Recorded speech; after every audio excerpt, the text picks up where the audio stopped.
አንድ አገር በስራ ላይ ናት። ሌሎች በዛቢያ ይሽከረከራሉ። ከሷ እኩል መሮጥ ያቃታቸው በማዕቀብ ናዳ ሊጥሏት ይታገላሉ። ሌሎች የነካችውን ሁሉ በማጣጣል ወደ ኋላ ሊጎትቷት ይሞክራሉ። እሷ ግን ለሁሉም የምትሰጠው ተመሳሳይ መልስ ነው፤ አቀርቅሮ መስራት።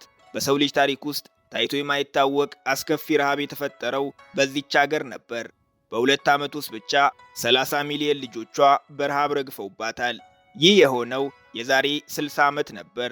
አሰቃቂውን ረሃብ በዓይናቸው ያዩ ዜጎቿ ዛሬም በሕይወት አሉ። የሌለው አስከፊው ረሃብ ነው። በ60 ዓመት ውስጥ ብቻ ረሃብም ድህነትም ታሪክ ሆነው ይህች አገር የምድራችን ሁለተኛዋ ሀብታም አገር ሆናለች። ፒፕልስ ሪፐብሊክ ኦፍ ቻይና። የዛሬው ጉዟችን በሰው ልጅ ታሪክ ውስጥ ታይቶም ተሰምቶም የማይታወቅ የኢኮኖሚ ተአምር ወዳሳየችን ወደ አዲሷ የምድራችን ልዕለ ኃያል አገር ቻይና እናቀናለን። አልተሳካላቸውም እንጂ አብዛኞቹ የዓለም አገራት ኢኮኖሚያቸው አገልግሎትና ግብርናን እያስከተለ በዋናነት ግን በኢንዱስትሪ ቢመራ ደስታውን አይችሉትም። ምክንያት አላቸው። ኢኮኖሚ በኢንዱስትሪ ሲመራ አዳዲስ ቴክኖሎጂዎች ይፈጠራሉ። ከፍተኛ ቁጥር ያላቸው ዜጎች የሥራ ዕድል ያገኛሉ። የመጓጓዣ ወጪና ተደራራቢ ቀረጥ ስለማይኖር በሀገር ውስጥ የምርቶች ዋጋ ይቀንሳል። ይህም የኑሮ ውድነትን ያረጋጋል። አምራች ሀገራት የሚሸጡት እየበዛ የሚገዙት ስለሚቀንስ ኢኮኖሚያቸው ያለማቋረጥ ያድጋል። ከምንም በላይ ኢንዱስትሪ መጋቢ ነው። ወደ ኋላ እየሄደ ከግብርና ጥሬ ዕቃዎችን ይጠቀማል። ወደፊት እየሄደም የአገልግሎት ዘርፉን ያነቃቃል። ይህ እንግዲህ የብዙ ሀገራት ምኞት ነው። ቻይና ግን የዓለም ሀገራትን ምኞት እየኖረችው ትገኛለች። ሊያስደነግጦት ይችላል። ቻይና ብቻዋን የምድራችንን 70 ከመቶ የሞባይል ስልክ፣ 35 ከመቶ የኤሌክትሮኒክስ ምርቶች፣ 32 ከመቶ መኪና፣ 60 ከመቶ አልሙኒየም፣ 55 ከመቶ ሲሚንቶ፣ 50 ከመቶ ብረት፣ 40 ከመቶ ጨርቃጨርቅ፣ 70 ከመቶ የሕፃናት መጫወቻ ታመርታለች። ልብ ያድርጉ፣ በምድራችን ላይ 195 ሀገራት ይገኛሉ። ቻይና ብቻዋን ግን በምድራችን ላይ ከሚመረቱ አጠቃላይ ምርቶች 35 ከመቶውን ታመርታለች። ብዙዎቻችን አንድ የተሳሳተ አመለካከት አለን። ቻይና ርካሽና ጥራት የሌላቸውን ምርቶች እያመረተች ዓለምን የምታጥለቀልቅ ይመስለናል። ይህንን በምሳሌ እናስረዳችሁ። ብራንዳቸው ይለያይ እንጂ በሁላችንም እጅ ተንቀሳቃሽ ስልኮች ይገኛሉ። አቅማችን ቢፈቅድ ግን አብዛኞቻችን አንድ የስልክ ብራንድ እጃችን ቢገባ ደስታውን አንችለውም። ያ ስልክ አይፎን ይባላል። ምርቱም የአሜሪካ ነው። በዚህ ምክንያት አይፎንን የጥራትና የኩራት መለኪያ አድርገነዋል። አይፎን የቻይና ቢሆን ኖሮ በዚህ ደረጃ ስለ መኩራታችን እንጃ። እውነታው ግን የማትጠብቁት ነው። አፕል ምንም አይነት የአይፎን ስልክ አሜሪካ ውስጥ አምርቶ አያውቅም። አይፎን ሙሉ በሙሉ የሚመረተው ቻይና ውስጥ ነው። ካሊፎርኒያ በሚገኘው የአፕል መስሪያ ቤት የሚመረተው የአይፎን ዲዛይኑ ብቻ ነው። በእርግጥ አውትሶርስ ተደርጎላቸው ጥቂት ቺፕስ እና ግላስ የሚያመርቱ ድርጅቶች በአሜሪካ ቢኖሩም አፕል በራሱ ግን በአሜሪካ ምንም አይነት የአይፎን ፋብሪካ የለውም። በቅርቡ የተወሰኑ ምርቶቹ ወደ ቪየትናም፣ ታይዋን እና ህንድ ከመሄዳቸው በፊት የአይፎን ምርቶች 100% የሚመረቱት በቻይና ነበር። ዛሬም ፍላግሺፕ የሚባሉትን ሁሉንም አይፎን ፕሮማክሶች ጨምሮ 85 ከመቶ የአይፎን ምርቶች በቻይና ነው የሚመረቱት። ለአፕል አይፎንን ከሚያመርቱለት 3 የቻይና ድርጅቶች አንዱ ፎክስኮን ይባላል። 350 ሺህ ሰራተኞች አሉት። ፋብሪካውም የአይፎን ከተማ ይባላል። በዚህ በየቀኑ 500 ሺህ የአይፎን ስልኮች ይመረታሉ። ይህ ፋብሪካ ብቻውን 50 ከመቶ የአይፎን ስልኮች ያመርታል። አፕልና መሰል በሺዎች የሚቆጠሩ ዓለም አቀፍ ብራንዶች ለምን ምርቶቻቸው በቻይና እንዲመረቱ እንደሚፈልጉ የአፕሉ ሲኢኦ ቲም ኩክ ይናገራል። ቲም ኩክ ብዙዎቻችን ስለ ቻይና ያልገባን ነገር አለ ይላል። ብዙ ሰዎች ድርጅቶች ወደ ቻይና የሚሄዱት ርካሽ የሰው ኃይል ፍለጋ ይመስላቸዋል። ስለ የትኛው ቻይና እንደሚያወሩ አላውቅም። ቻይና ርካሽ የሰው ኃይል የሚገኝባት ሀገር መሆኗ ከቀረ ዓመታት ተቆጠሩ። ቻይና የምንሄደው ጥራት ያላቸውን ባለሙያዎች አንድ ቦታ ላይ ስለምናገኝ ነው። አሜሪካ ውስጥ አፕል የሚፈልገውን አይነት ችሎታ ያላቸውን አሜሪካውያን ኢንጂነሮች ብንሰበስብ አንድ ቤት እንኳን አይሞሉም። በቻይና ግን በርካታ ስቴዲየም መሙላት የሚችሉ ከፍተኛ ክህሎት ያላቸው ኢንጂነሮች እናገኛለን። እናም ቻይና የምንሄደው በዚህ ምክንያት ነው ይላል።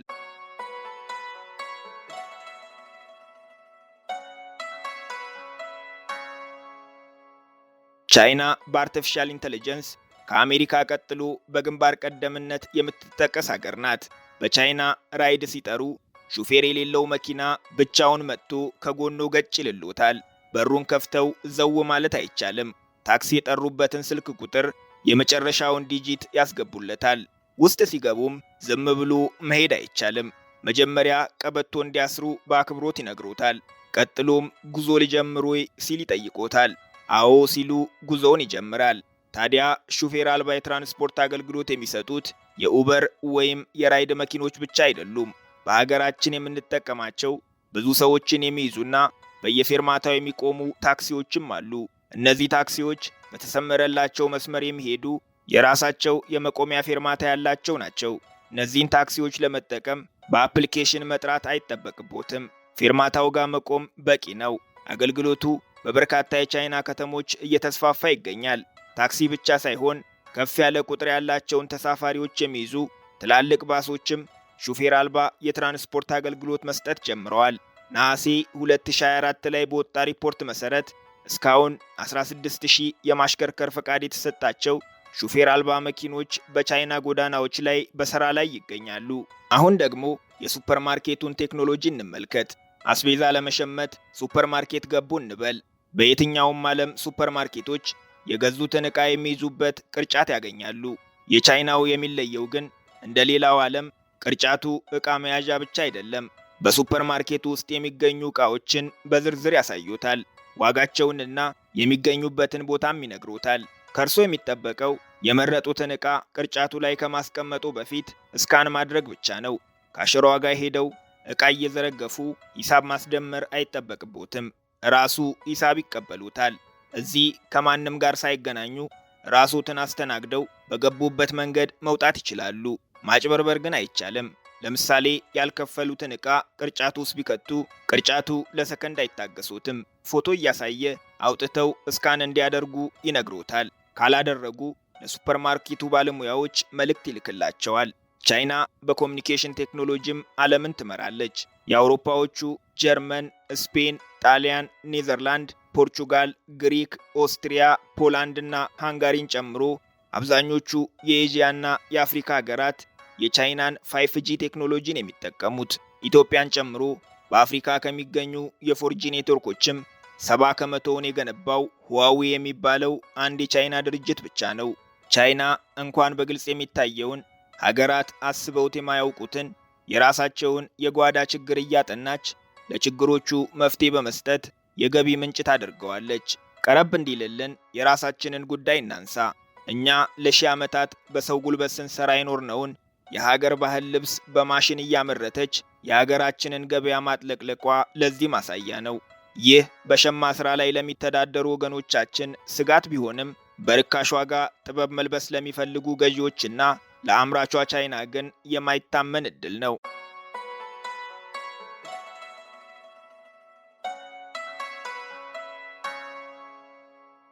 ቻይና ፍጥነት ትወዳለች። በእርግጥ ብትፈጥን አይገርምም። በራሷ ጥረት የወደፊቱን ዓለም የመምራት መጻኢ ዕድሉንም የመወሰን ኃላፊነት የወሰደች ሀገር ናት። ከዓለም እኩል እየተንቀረፈፉ ዓለምን መምራት አይቻልምና የቻይና ሩጫ ጊዜን ለመቅደም ነው። ጊዜ የሚቀደመው ደግሞ በፍጥነት ነው። ፍጥነት ወደ ትራንስፖርት ይወስደናል። ከምድራችን ፈጣን የባቡር መስመር 66 ከመቶ የሚገኘው በቻይና ነው። በሁሉም የአውሮፓ ሀገራት የሚገኘው ፈጣን የባቡር መስመር 11900 ኪሎ ሜትር ይረዝማል። ቻይና ብቻዋን ግን 45000 ኪሎ ሜትር ወይም ቀጥታ ቢዘረጋ ምድራችንን 2 ጊዜ መዞር የሚችል ፈጣን የባቡር መስመር ገንብታለች። ይህ ፈጣን የሚባለው የባቡር መስመር ሲሆን አጠቃላይ የባቡር መስመሯ ደግሞ 159000 ኪሎ ሜትር ይረዝማል። ፍጥነት በራሱ ለቻይናና ለተቀረው ዓለም ሲሆን አንድ አይነት ትርጉም የለውም። የዓለም የባቡር መስመሮች ማህበር ፈጣን ባቡር በሰዓት 200 ኪሎ ሜትር መጓዝ አለበት ይላል። በቻይና ግን በሰዓት 200 ኪሎ ሜትር መጓዝ መንቀርፈፍ ይባላል። ቻይና ፈጣን የምትላቸው ባቡሮቿ በሰዓት 490 ኪሎ ሜትር ይጓዛሉ። ከቤጂንግ ሻንጋይ ለምሳሌ 1400 ኪሎ ሜትር ይረዝማል። ከአዲስ አበባ ጅግጅጋ ወይም ከአዲስ አበባ ጎንደር ደርሶ መልስ ልንለው እንችላለን። እኛ ጅግጅጋ ወይም ጎንደር ደርሶ ለመመለስ ስንት ቀን እንደሚፈጅብን እንጃ። በቻይና ባቡሮች ከቤጂንግ ሻንጋይ ለመጓዝ ግን 4 ሰዓት በቂ ነው። ከቤጂንግ ጓንግዡ ደግሞ 2100 ኪሎ ሜትር ይረዝማል። ከአዲስ አበባ አስመራ ደርሶ መልስ እንደማለት ነው። ይህ ርቀት በራሷ በቻይና መደበኛ ባቡሮች 24 ሰዓት ወይም አንድ ሙሉ ቀን ይፈጃል። በፈጣን ባቡሮቿ ሲሆን ግን በስምንተኛው ሰዓት ካሰቡበት ይደርሳሉ። ያም ሆኖ ቻይና የልቧን የሚያደርስላት ፈጣን የምትለውን የባቡር መስመር ገና እየገነባችው ነው። መስመሩ ከሻንጋይ ሃንግዡ የሚዘረጋ ሲሆን በሰዓት 1000 ኪሎ ሜትር ይፈጥናል። ከአዲስ አበባ አስመራ በአንድ ሰዓት እንደመድረስ ማለት ነው። ዛሬ ላይ በሰዓት 1000 ኪሎ ሜትር መጓዝ የሚችሉ የንግድ አውሮፕላኖች በቁጥር ጥቂት ናቸው። የቻይና ባቡር ሲጠናቀቅ ከአውሮፕላን ቀድሞ ያሰብንበት ያደርሰናል ማለት ነው። ቻይና ራሷ ግን ከባቡሮቿም ትፈጥናለች። ዛሬ የምንነግራችሁ የባቡር ተአምር የተፈጠረው በ16 ዓመታት ውስጥ ብቻ ነው። ከ16 ዓመት በፊት ቻይና ፈጣን ባቡር አታውቅም ነበር። በታሪኳ ለመጀመሪያ ጊዜ ፈጣን የባቡር መስመርን የተዋወቀችው በ2008 ለቤጂንግ ኦሎምፒክ ስትል በገነባችው ከቤጂንግ ቲያንጂን በተዘረጋው የባቡር መስመር ነበር። ይኸው በ16 ዓመታት ውስጥ ብቻ የምድራችንን 66 ከመቶ ፈጣን የባቡር መስመር መገንባት ችላለች። ዓለማችን ላይ ፈጣን የባቡር አገልግሎት የተጀመረው እንደ አውሮፓውያን አቆጣጠር በ1969 ሲሆን ቴክኖሎጂውን ለዓለም ያስተዋወቀችው ደግሞ ጃፓን ነበረች። በዛው ዓመት ከኒውዮርክ ዋሽንግተን ዲሲ ፈጣን የባቡር መስመር በመገንባት አሜሪካ ሁለተኛዋ የዓለማችን ሀገር ሆነች። በዚህ ወቅት ስለ ፈጣን የባቡር መስመር ማሰብ ለቻይና ቅንጦት ነበር፣ ምክንያቱም ድሃና ራብተኛ ሀገር ነበረች። ሆኖም ዓለም ፈጣን የባቡር መስመርን ከተዋወቀ ከ39 ዓመት በኋላ ብትጀምርም አንደኛ መሆንን ግን ማንም አልከለከላትም። ቻይና ዓላማዋ ሩቅ ነው። የነካችው ነገር ሁሉ ዓለምን ካላዳረሰ እንቅልፍ አይወስዳትም። እናም ፈጣን ባቡሮቿ ከሀገር ወጥተው ዓለምን እንዲያዳርሱላት ትፈልጋለች። ለዚህም ቤልት ኤንድ ሮድ ኢኒሼቲቭ ወይም BRI የሚባል በሰው ልጅ ታሪክ ታይቶም ተሰምቶም የማይታወቅ ታላቅ ፕሮጀክት ጀምራለች። ፕሮጀክቱ 150 የዓለማችንን ሀገራትና 75 ከመቶ የምድራችንን ሕዝቦች በፈጣን ባቡር፣ በፍጥነት መንገድ፣ በወደብ፣ በኃይል ማመንጫ ጣቢያዎችና በድልድዮች እርስ በርስ ያስተሳስራቸዋል። ላኦስና ኢንዶኔዥያ ደግሞ ካሁኑ የበረከቱ ተቋዳሽ ሆነዋል። 414 ኪሎ ሜትር የሚረዝመውና በ6 ቢሊዮን ዶላር የተገነባው ላኦስን በሰሜን ከቻይና በደቡብ ከታይላንድ የሚያገናኘው ፈጣን የባቡር መስመር በ2021 አገልግሎት ጀምሯል። ላኦስ በደቡብ ምስራቅ ኤዥያ የባህር በር የሌላት ብቸኛው ሀገር ስትሆን ከፍተኛ የመሰረተ ልማት እጥረት አለባት። ምዕራባውያን በዚህ የባቡር መስመር ምክንያት ላኦስ መሸከም የማትችለውን ዕዳ ተጭኖባታል ቢሉም ላኦሳውያን ግን ንግድና ቱሪዝምን እያቀላጠፉበት ይገኛሉ። ቤልት ኤንድ ሮድ ታይላንድ፣ ቪየትናም እና ኬንያም ደርሷል።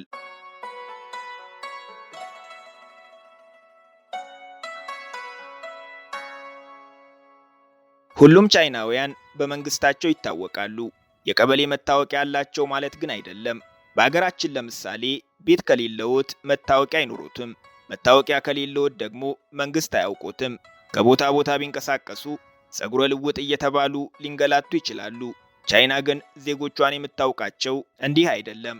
አይናቸውን አይታ ብቻ ይሄማ ልጄ ነው ትላቸዋለች። ቀልድ እንዳይመስሉት።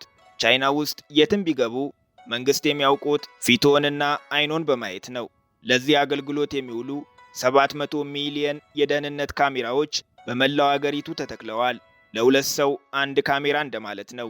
እነዚህ ካሜራዎች ቀኑን ሙሉ ውሎትን እየቀረጹ ወደ ቻይና መንግስት ዳታቤዝ ይልካሉ። የቻይና መንግስትም ይህንን መረጃ እየተጠቀመ ለዜጎቹ ማህበራዊ ደረጃ ይሰጣቸዋል። ይህ ደረጃ ደግሞ ቻይና ውስጥ የሚኖሩትን የህይወት አይነት ይወስነዋል።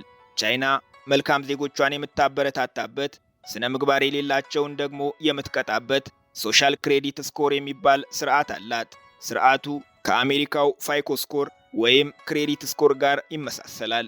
ልዩነቱ የአሜሪካው ፋይኮ ስኮር ፋይናንስ ላይ ሲያተኩር፣ የቻይናው ግን የማይገባበት የለም። በቀን ውስጥ ያደረጉት እያንዳንዱ ድርጊት እየተመዘገበ ነጥብ ይሰጠዋል። ዝቅተኛው ነጥብ 1 ሲሆን ከፍተኛው 1000 ነው። የሁሉም ሰው ውጤት የሚጀምረው ከላይ ከ1000 ነው። ጥሩ ከሰሩ ነጥቦት እዛው ላይ ይቆያል። ካጠፉ ግን ነጥቦት ከ1000 እየወረደ ይሄዳል። መኪና እየነዱ የትራፊክ ደንብ ጣሱ እንበል። ለጥፋቶት ትራፊኩ ቅጣት ያከናንቦታል።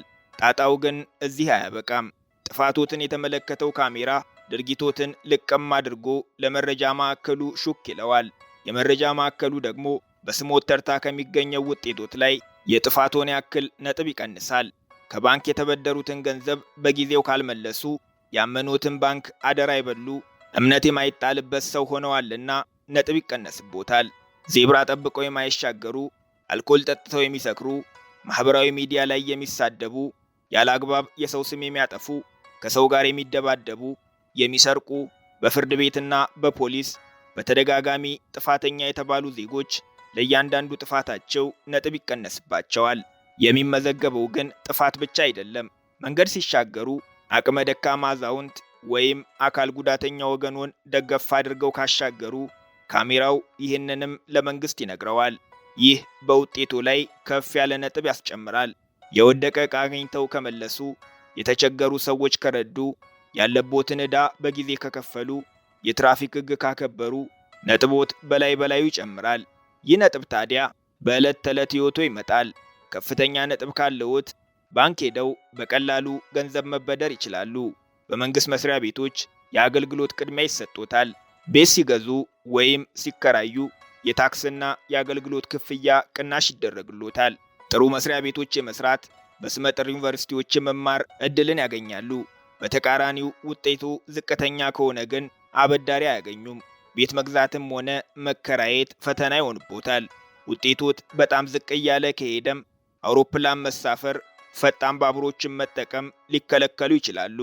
ይህ የረጅም ጊዜ ተጽዕኖ ሲሆን ደግም ሆነ ክፉ እያንዳንዱ ድርጊቶ በማህበረሰብ ኮሚቴ በኩል ቦርድ ላይ ስለሚለጠፍ ማህበራዊ ተቀባይነቱ ላይ ከፍተኛ ተጽዕኖ ያሳድራል።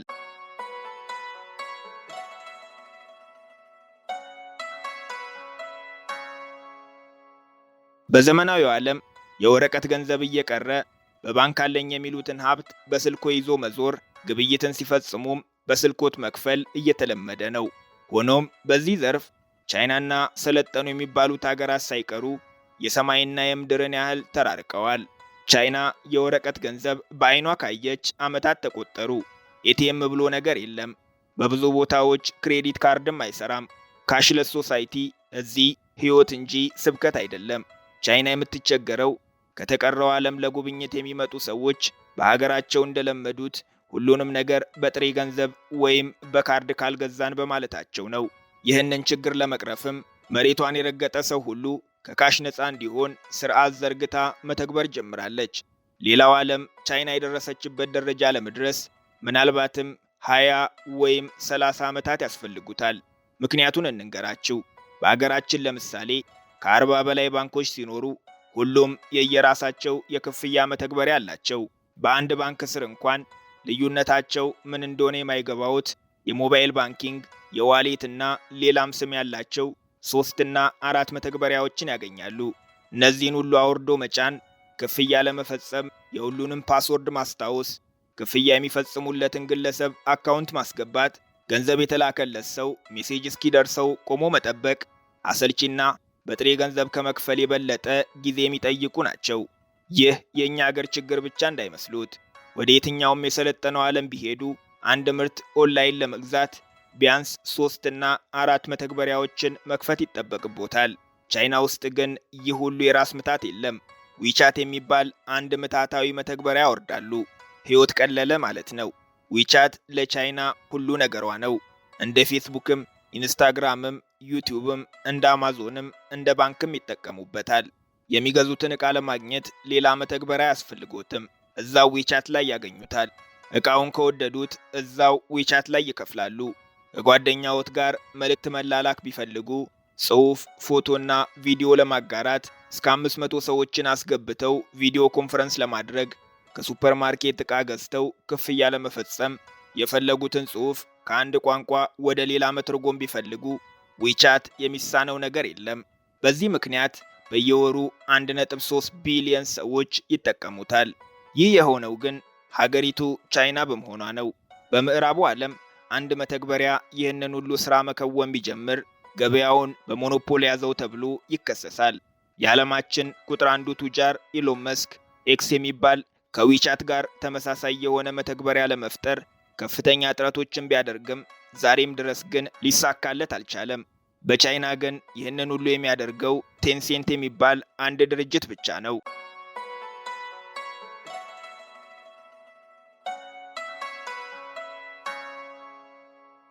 ቻይና የተገነባችው በመሰረተ ልማት ወይም በቴክኖሎጂ ላይ አይደለም። የቻይና መሰረቷ ቤተሰብ ነው። ቤተሰብ በቻይና የሁሉ ነገር ማዕከል ነው። ከምዕራባውያን የአኗኗር ስልት በተቃራኒው በቻይና ግላዊነት አይታወቅም። ቤተሰብም ተለያይቶ አይኖርም። ከአያት እስከ የልጅ ልጅ አንድ ላይ ነው የሚኖሩት።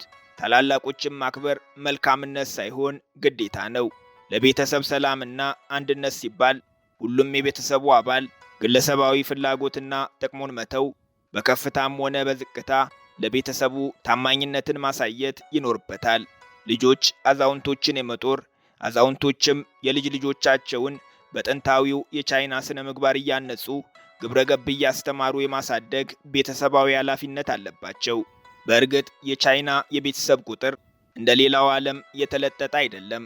ቻይና በድህነት በተሰቃየችበትና ሚሊዮኖች በረሃብ ባለቁበት በ1960ዎቹ የዜጎቿ ቁጥር በፍጥነት እየጨመረ ተቸግራ ነበር። እናም የዜጎቿን ቁጥር በመቀነስ ራሷን ከከፋ ድህነት ለማውጣት ስትል እንደ አውሮፓውያን አቆጣጠር በ1979 የአንድ ልጅ ፖሊሲ መከተል ጀመረች። ይህ ሕግ በ2016 እስኪሻር ድረስ ቻይናውያን ከአንድ ጊዜ በላይ መውለድ አይፈቀድላቸውም ነበር። ዛሬ ላይ ግን ያ ክፉ ጊዜ አልፎ ሚሊዮን ወገኖቻቸውን የፈጀባቸውን ረሃብና ድህነትን ተበቅለውታልና ቻይናውያን እባካችሁ ልጅ ውለዱልኝ እየተባሉ በመንግስታቸው እየተለመኑ ይገኛሉ። የአንድ ልጅ ፖሊሲ በ2016 ወደ 2 ልጅ በ2021 ደግሞ ወደ 3 ልጅ ከፍ ቢልም ቻይናውያን ግን ልጅ መውለድን የረሱት ይመስላሉ። በዚህ ምክንያት በህዝብ ብዛት ለዘመናት ይዛው የቆየችውን የአንደኝነት ደረጃ ለህንድ አስረክባ ሁለተኛ ሆናለች። የአዛውንቶች ቁጥር እየጨመረ የአምራች ወጣቶቿ ቁጥር እየቀነሰ በመሄዱ የቻይና መንግስት ዜጎች ልጅ እንዲወልዱለት ከመለመን አልፎ ለወላጆች ማበረታቻና ልዩ ጥቅማ ጥቅሞችን መስጠት ጀምሯል።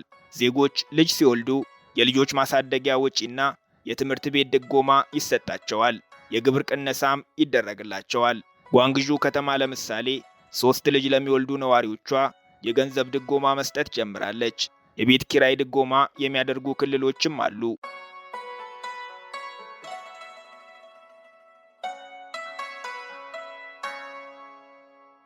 ዓለማችን ላይ ከሚገኙ ሜጋ ከተሞች 50 ከመቶ የሚሆኑት በቻይና ነው የሚገኙት።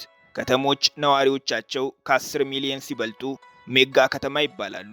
ዓለማችን ላይ 34 ሜጋ ከተሞች ሲኖሩ 17ቱ የሚገኙት በቻይና ነው። የቻይና ከተሞች እንዲሁ በዘፈቀድ የሚንቀሳቀሱ አይደሉም። ሁሉም የሀገራቸው ኢኮኖሚ ምሰሶ ሲሆኑ የኢኮኖሚውን ዘርፍ ተከፋፍለው ይዘውሩታል። ሻንጋይ ለምሳሌ የፋይናንስና የንግድ ማዕከል ናት። በስቶክ ግብይትም የቻይናዋ ኒውዮርክ ነው የምትባለው። የምድራችን ትልቁ የኮንቴነር ወደብ የሚገኘው በሻንጋይ ነው።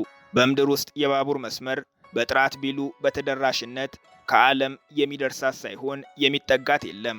24 ሚሊዮን ዜጎች መኖሪያ ስትሆን ሻንጋይ ታወር የተሰኘውን የምድራችንን ሶስተኛውን ረጅሙን ህንፃ ጨምሮ በሰማይ ጠቀስ ህንፃዎች ብዛት ከዓለም ከተሞች 5ኛ ደረጃ ላይ ተቀምጣለች። ቤጂንግ የቻይና የፖለቲካ ማዕከል ናት። 21 ሚሊዮን ዜጎች፣ የቻይና መንግስት፣ የቻይና ኮሚኒስት ፓርቲና ዓለም አቀፍ ዲፕሎማቶች ይኖሩባታል። በዲፕሎማሲ ዋሽንግተንን የሚገዳደር አቅም በመፍጠር ላይ ትገኛለች። ሸንዘን የዓለማችን የቴክኖሎጂ ዋና ከተማ ናት። 17 ሚሊዮን ዜጎችና የቻይኖቹ የቴክኖሎጂ አድራጊ ፈጣሪ ተቋማት ቴንሴንት፣ ሁዋዌ፣ ቢዋይዲ፣ ዜድቲን ጨምሮ ሁሉም በምድራችን ላይ የሚገኙ የቴክኖሎጂ ካምፓኒዎች እዚህ ይገኛሉ። ተወዳጁ የአይፎን ስልክም ወደ መላው ዓለም የሚሰራጨው በሸንዘን እየተመረተ ነው። ሸንዘን ታዲያ እንደ አውሮፓውያን አቆጣጠር እስከ 1970ዎቹ ድረስ የአሳ አስጋሪዎች መንደር ነበረች። በ1979 የመጀመሪያው የቻይና ልዩ የኢኮኖሚ ዞን በሸንዘን ተከፈተ። ይህ ከሆነ ከ45 ዓመታት በኋላ ዛሬ ሸንዘን የቻይና ብቻ ሳይሆን የዓለም የቴክኖሎጂ ማዕከል ለመሆን በቅታለች። ማሳረጊያችንን ከመደበኞቹ የቻይና ከተሞች ለየት የሚሉትን ሁለት ከተሞች እናሳያችሁ። ቀዳሚዋ ማካኦ ትባላለች።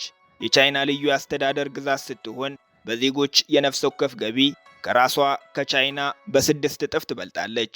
ሙሉ ከተማዋ በቁማር ላይ የተመሰረተች በመሆኗ የኤዥያዋ ላስ ቬጋስ የሚል ቅጽል ስም ተሰጥቷታል። በእርግጥ ከቁማር በሚገኝ ገቢ ከላስ ቬጋስም ትበልጣለች። በ2023 ሪፖርት መሰረት ከሁሉም አይነት ቁማር በተገኘ ገቢ ማካኦ 22.6 ቢሊዮን ዶላር ገቢ አግኝታለች።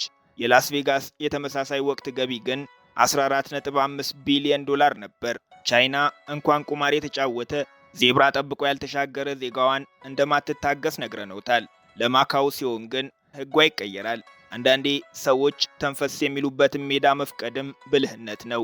በእርግጥ ማካኦ ቁማር የጀመረችው ዛሬ አይደለም። ላለፉት 400 ዓመታት ቁማርተኛ ከተማ ነበረች። ማካኦ ከሆንግ ኮንግ በ60 ኪሎ ሜትር ርቀት በደቡብ ቻይና ባህር ዳርቻ ላይ የምትገኝ ከተማ ናት። ከውጭ ጉዳይና ደህንነቷን ከሚጠብቁ የመከላከያ ኃይሎች ውጪ ሙሉ በሙሉ ራስ ገዝ አስተዳደር ናት። አጠቃላይ ስፋቷ 33 ስኩዌር ኪሎ ሜትር ሲሆን 750 ሺህ ዜጎች ይኖሩባታል። በዚህም በትንሽ ቦታ ውስጥ ብዙ ሰዎች ከሚኖሩባቸው የምድራችን ክፍሎች አንዷ ናት። ቻይንኛና ፖርቹጋልኛ የሥራ ቋንቋ ሲሆኑ እንግሊዘኛም ይዘወተርባታል። የራሷ የመገበያያ ገንዘብም አላት። ማካኦ ከ16ኛው ክፍለ ዘመን እስከ 1999 ለ400 ዓመታት በፖርቹጋል ቅኝ ግዛት ስር ነበረች። ከቅኝ ግዛት ነፃ ከወጣች ገና 25 ዓመቷ ሲሆን በዚህም በኤዥያ ከቅኝ ግዛት ነፃ የወጣች የመጨረሻዋ ቦታ ናት። ቻይና ሆነው የምዕራቡ ዓለም ሕይወት ከናፈቁት አንድ ቦታ አለሎት፣ ሆንግ ኮንግ። በአንድ አገር ሁለት አስተዳደር መርህ መሰረት የቻይና አካል የሆነች ነገር ግን በፖለቲካ ራስ ገዝ የሆነች ከተማ ናት። የ7.3 ሚሊዮን ዜጎች መኖሪያ ስትሆን የእንግሊዝ ቅኝ ግዛት ነበረችና የሥራ ቋንቋዋ እንግሊዘኛና ቻይንኛ ነው። ሆንግ ኮንግ ነፃ የገበያ ስርዓትን የምትከተል የዓለም የፋይናንስና የፋሽን ማዕከል ናት። የዛሬው ጉብኝታችንን በዚሁ እናብቃ። አብራችሁን ስለቆያችሁ እናመሰግናለን።